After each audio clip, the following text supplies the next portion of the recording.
আমাদের পুরো অনুষ্ঠানটি 3টি সেশনে আমরা ভাগ করেছি। আমরা অনুষ্ঠানের শুরুতে একেবারে প্রথম সেশনে চলে যাব। আমি প্রথমেই সেশন 1 শুরু করার জন্য মঞ্চে আমন্ত্রণ জানাচ্ছি জেসমিন পাপড়ি, সাংবাদিক, বেনার নিউজ।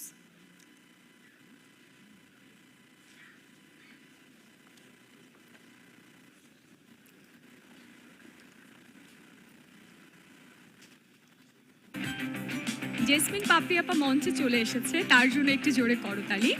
আমরা একে একে ডেকে নিচ্ছি সুদীপ্ত সালাম, সাংবাদিক, বেনার নিউজ। আমি আমন্ত্রণ জানাচ্ছি সুদীপ্ত সালাম, সাংবাদিক, বেনার নিউজ।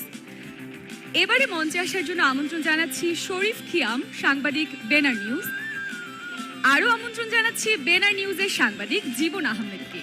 আমাদের 1 নম্বর সেশন চলবে তাদের কথা নিয়ে, তাদের বক্তব্য নিয়ে আমরা শুনবো, আশা করছি আপনারাও শুনবেন। আমাদের সহকর্মী আছেন সুদীপ্ত সালাম, তিনি নিজে আসলে সাংবাদিকতা করেছেন, পাশাপাশি ফেসবুকে খুব সক্রিয় ছিলেন এই আন্দোলনের পক্ষে। তো তার অভিজ্ঞতা শুনতে চাই। আসলে এই সাংবাদিকতা একদিকে ছিল আপনার সরকার বিরোধী যে ক্রিটিসিজম, ছাত্রদের পক্ষের অ্যাক্টিভিজম, সেটার সাথে ডান দিক ছিল কিনা, সংঘর্ষ ছিল কিনা সেই জায়গাটা কখনো? ধন্যবাদ। না, আমি প্রথম কথা হলো আমি সাংবাদিকের পাশাপাশি আমি তো একজন মানুষও।